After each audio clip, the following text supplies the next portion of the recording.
ನಮಸ್ತೆ. ಅನುಜ ಮಲೆನಾಡು ಬಂದಾಯಿತು, ಹೊಸ ವಿಡಿಯೋ ತಂದಾಯಿತು. ಬನ್ನಿ ಇವತ್ತು ಅಗ್ನಿಸಾಕ್ಷಿ ಸೀರಿಯಲ್ಲು ಹೇಗೆ ಮೂವ್ ಆಗುತ್ತೆ, ಏನು ಸ್ಟೋರಿ ನೋಡೋಣ. ಅದಕ್ಕಿಂತ ಮುಂಚೆ ನನ್ನ ವಿಡಿಯೋಕ್ಕೆ ಸಬ್ಸ್ಕ್ರೈಬ್ ಮಾಡಿಲ್ಲ ಅಂದರೆ ದಯವಿಟ್ಟು ಸಬ್ಸ್ಕ್ರೈಬ್ ಮಾಡ್ಕೊಳ್ಳಿ, ಹಾಗೆ ಒಂದು ಲೈಕ್ ಕೊಡಿ. ಅಗ್ನಿ ಮತ್ತು ಸಾಕ್ಷಿ ಇಬ್ಬರೂ ಮೀಟಿಂಗಿಗೆ ಅಂತ ಸೈಟ್ ವಿಸಿಟಿಂಗ್ ಕಳಿಸಿರ್ತಾನೆ ಅರವಿಂದ. ಆದರೆ ಇವರಿಬ್ಬರು ವಿಸಿಟಿಂಗ್ ಆಗೋದೇ ಇಲ್ಲ. ಅಲ್ಲಿ ಏನೇನೋ ಕಾರಣಗಳಿಂದ ರೌಡಿಗಳು ಬಂದು ಅದೇನೇನೋ ಆಗೋಗುತ್ತೆ. ಆಮೇಲೆ ಅರವಿಂದಗೆ ಹೇಳೋಣ ಅಂಥೇಳಿ ಸಾಕ್ಷಿ ಅವ್ರ ಮನೆಗೆ ಬರ್ತಾಳೆ, ಏನಾಯಿತು ಅಂತ ಹೇಳ್ಬಿಟ್ಟು.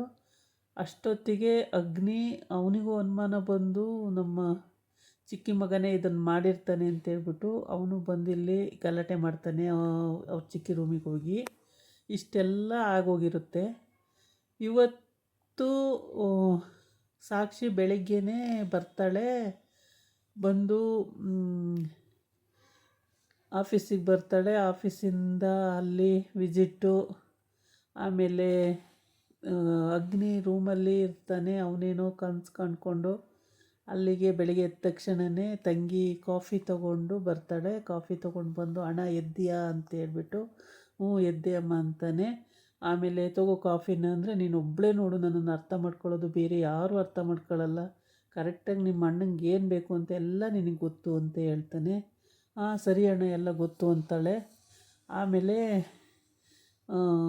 ಯಾರ ಮೇಲೆ ಅಣ್ಣ ಕ್ರಶ್ ಆಗಿದೆ, ಏನು ಇಷ್ಟೊಂದು ಖುಷಿಯಾಗಿದೆಯಲ್ಲ ಅಂತಾಳೆ. ಕ್ರಶೂ ಇಲ್ಲ, ಎಂಥದ್ದು ಇಲ್ಲ, ಮಣ್ಣನ ಗಟ್ಟಿನೂ ಇಲ್ಲ ಅಂತಾನೆ. ಇಲ್ಲ ನಿನಗೆ ಯಾರ ಮೇಲೋ ಕ್ರಶ್ ಆಗಿದೆ ಅಂತ ಹೇಳ್ತಾಳೆ. ಇಲ್ಲ ಇಲ್ಲ ಹಂಗೇನಿಲ್ಲ ಅಂತ. ಸಾಕ್ಷಿನೂ ಕೂಡ ಅವಳಿಗೂ ಇವನ ಮೇಲೆ ಕ್ರಶ್ ಆಗಿದೆ, ಇವಂದೇ ಕನಸು ಕಾಣ್ತಾ ಅವಳು ಮನೆಗೆ ಹೋಗ್ತಾಳೆ. ಮನೆಗೆ ಹೋಗಿ ಅಲ್ಲಿ ರಾಜು ಸಿಗ್ತಾನೆ ಬಾಗಿಲಲ್ಲೇ. ಸಾಕ್ಷಿ ಬಂದ್ರಾ, ನಿಮ್ಮನ್ನೇ ಕಾಯ್ತಾ ಇದ್ದೆ ಅಂತಾನೆ. ಯಾಕೆ ಏನಾಯಿತು ಕಾಯೋಕ್ಕೆ ಅಂತಾಳೆ. ಅದು ಏನಿಲ್ಲ, ಸುಮ್ಮನೆ ಕಾಯ್ತಾ ಇದ್ದೆ ನಿಮ್ಮನ್ನು ಅಂತಾನೆ. ಆಮೇಲೆ ನಿಮ್ಮ ಹತ್ರ ಏನೋ ಮಾತಾಡಬೇಕಿತ್ತು ಅಂತ. ಏನು ಮಾತಾಡಬೇಕಿತ್ತು? ಏನೋ ಮಾತಾಡಬೇಕಿತ್ತು, ಹೇಗೆ ಹೇಳೋದು ಅಂತ ಯೋಚನೆ ಮಾಡ್ತಾಯಿದ್ದೀನಿ ಅಂತ. ಹೇಳಿ ಹೇಳಿ ಅದೇನು ವಿಷಯ ಹೇಳಿ ಅಂತಾಳೆ. ಇಲ್ಲ ಹೆಂಗೆ ಹೇಳೋದು ಅಂತ ಹೇಳ್ತಾ ಹಾಗಂತ ಹೇಳ್ತಾ ಇರ್ತಾನೆ. ಅದೇ ಮತ್ತು ಆಫೀಸೆಲ್ಲ ಹೇಗಿತ್ತು ಅಂತ ಎಲ್ಲ ಕೇಳ್ತಾನೆ. ಮತ್ತು ಎಲ್ಲ ಆರಾಮ, ಅಲ್ಲಿ ಬಾಸ್ಗೆ ಈ ಥರ ಗಲಾಟೆ ಆಗಿದ್ದೆಲ್ಲ ಹೋಗಿ ಹೇಳಿದ್ರ ಹಾಗೆ ಅಂತೆಲ್ಲ ಹೇಳ್ತಾನೆ. ಇಲ್ಲ ಇಲ್ಲ ಅದೆಲ್ಲ ಏನು ಹೇಳಲಿಲ್ಲ ಅಂತಾಳೆ. ಮತ್ತು ಹೇಳಲೇ ಇಲ್ವಾ, ಯಾಕೆ ಹೇಳಬೇಕಿತ್ತು ಅಂತಾನೆ. ಇಲ್ಲ ಹೇಳಲಿಲ್ಲ ಅಂತಾಳೆ. ಅದಾದಮೇಲೆ ಇದೇ ಮಾತಾಡ್ತಿರ್ತಾನೆ. ಅವನು ಹೇಳಬೇಕು ಅಂತಿದ್ದಾಗ ಅಷ್ಟೊತ್ತಿಗೆ ಅವ್ರ ಮಾವ ಅಲ್ಲಿಗೆ ಎಂಟ್ರಿ ಕೊಟ್ಬಿಡ್ತಾನೆ. ಅವ್ರ ಮಾವ ಎಂಟ್ರಿ ಕೊಟ್ಟ ತಕ್ಷಣವೇ ಸಾಕ್ಷಿ ತುಂಬ ಹೊತ್ತಾಗಿದೆಯಮ್ಮ, ಬಂದಿರೋದೇ ಲೇಟು, ಬಾ ಏನಾರು ಒಂಚೂರು ತಿಂದ್ಬಿಟ್ಟು ಮಲ್ಕೋ ಅಂತ ಹೇಳ್ತಾನೆ. ಸರಿ ಮಾವ ಅಂತ ಹೇಳ್ಬಿಟ್ಟು ಬರಲ್ಲ ಅಂತ ಹೇಳ್ಬಿಟ್ಟು ಹೊರಡ್ತಾಳೆ. ಆಗ ಈ ರಾಜು ಏನು ಹೇಳೋಕ್ಕಾಗಲಿಲ್ವಲ್ಲ ಅಂಥೇಳಿ ಸ್ವಲ್ಪ ಬೇಜಾರಾದ್ರೂ ಖುಷಿಯಾಗಿ ಹೋಯ್ತಾನೆ. ಮಾತಾಡೋಕ್ಕೆ ಸಿಕ್ಕಿದ್ರಲ್ಲ ಅಂತೇಳ್ಬಿಟ್ಟು ಖುಷಿ ಆಗ್ತಾನೆ. ಆಗ ಏನಪ್ಪ ನೀನು ನಮ್ಮ ಮಂಜೂರಿ ಮಾಡೋ ಅಡುಗೆನ ತಿಂದ್ಕೊಂಡು ಇಲ್ಲಿ ಇಷ್ಟು ಕಷ್ಟಪಡೋ ಬದಲು ಎಲ್ಲರ ಪಿ ಜಿಗೆ ಸೇರಿಕೊಂಡು ಆರಾಮಾಗಿರೋದಲ್ಲಪ್ಪ ನೀನು ಅಂತ ಅವ್ರ ಮಾವ ಹೇಳ್ತಾನೆ.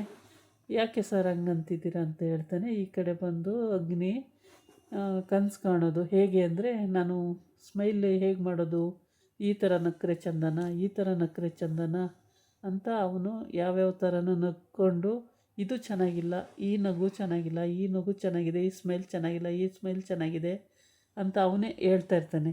ಈ ಗೋಪಿ ಹೇಳೋವೆಲ್ಲ ಡಬ್ಬ, ಇವನು ಹೇಳ್ದಂಗೆ ಕೇಳೋಕ್ಕಾಗಲ್ಲ, ಇವನು ಹೇಳೋವೆಲ್ಲ ಚೆನ್ನಾಗಿರಲ್ಲ ಹಾಗೆ ಅಂತ ತೀರ್ಮಾನಕ್ಕೆ ಬರ್ತಾನೆ. ಈ ಥರ ಕನಸು ಕಾಣ್ಕೊಂಡು ನಾಳೆ ನಾನು ಯಾವ ರೀತಿ ಅವಳ ಹತ್ರ ಸ್ಮೈಲ್ ಮಾಡ್ಬೋದು, ನಗ್ಬೋದು ಅಂತ ಹಿಂಗೆಲ್ಲ ಥಿಂಕಿಂಗ್ ಮಾಡ್ತಾಯಿರ್ತಾನೆ. ಥಿಂಕಿಂಗ್ ಮಾಡಿಕೊಂಡು ಕೆಳಗಡೆ ಬರ್ತಾನೆ. ಅವರ ಚಿಕ್ಕಿ ಮಗ ಅಲ್ಲ, ಅವರ ಅಂದರೆ ಅಪ್ಪನ ಎರಡನೇ ಹೆಂಡ್ತಿ ಮಗ ಸೋಫಾ ಮೇಲೆ ಕೂತ್ಕೊಂಡು ಯಾವುದೋ ಹುಡುಗಿ ಹತ್ರ ಮಾತಾಡ್ತಾ ಇರ್ತಾನೆ. ಅದನ್ನು ಕೇಳಿಸ್ಕೊತಾನೆ. ಓ ಹಿಂಗೂ ಮಾತಾಡ್ಬೋದಾ ಅಂತೇಳ್ಬಿಟ್ಟು. ಆವಾಗ ಭಟ್ಟ ಅಲ್ಲಿಂದ ಕೆಳಗೆ ಬರ್ತಾ ಇರ್ತಾನೆ. ಇದನ್ನೆಲ್ಲ ನಂಬಬಾರ್ದು ಅಂತ ಹಾಡು ಹೇಳ್ಕೊಂಡು ಬರ್ತಾನೆ. ಹಾಡು ಹೇಳ್ಕೊಬಂದಾಗ ಒಂದು ಯಾವಾಗಲೂ ಇದ್ದಿದ್ದೆ ಅಂದ್ಕೊಂಡು ಅಗ್ನಿ ಅಲ್ಲಿ ನೋಡ್ತಿದ್ದನು. ಹಂಗೆ ಆ ಕಡೆ ಹೋಗ್ತಾನೆ ವಾಪಸ್ಸು.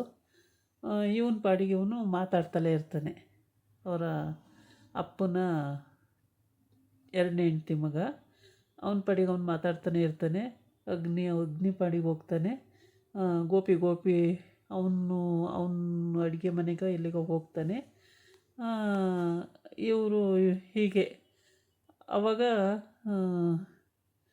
ಹಿಂಗೆ ನೋಡ್ತಾ ಇರ್ತಾನೆ, ಹೆಂಗೆ ಮಾತಾಡೋದು, ಹೇಗೆ ಸ್ಮೈಲ್ ಕೊಡೋದು, ನಾನು ಅಷ್ಟೊಂದು ವಿಕಾರವಾಗಿದ್ದೀನಾ, ನಾನು ಚೆನ್ನಾಗಿ ಕಾಣಲ್ವಾ, ಹೀಗೆಲ್ಲ ಥಿಂಕಿಂಗ್ ಮಾಡ್ತಾಯಿರ್ತಾನೆ ಅಗ್ನಿ.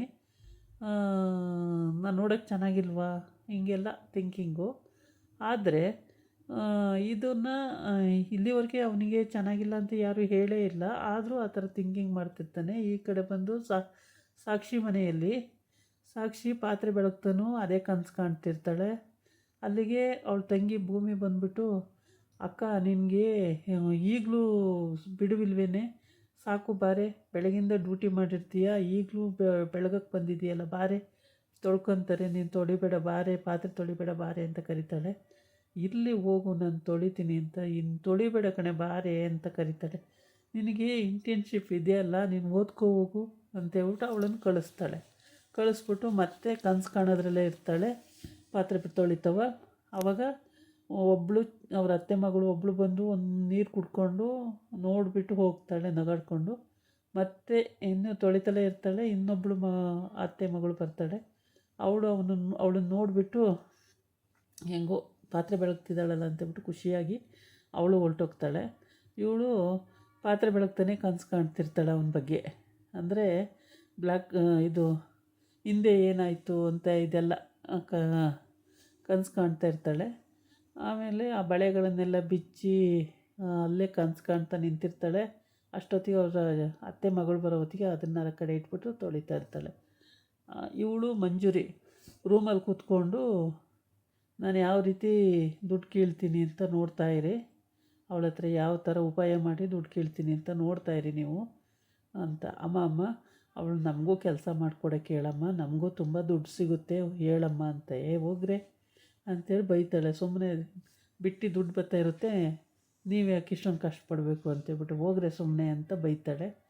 ಆಮೇಲೆ ಅಲ್ಲಮ್ಮ, ನಮ್ಮ ಖರ್ಚಿಗಾರು ಆಗುತ್ತೆ, ಅವಳು ಮಾಡಿಕೊಟ್ರೆ ಕೆಲಸನ, ಅವಳು ಈಗ ಅಂದಿದ್ದ ಕ್ಷಣದಲ್ಲಿ ಮಾಡ್ತಾಳಮ್ಮ ಅಂತ.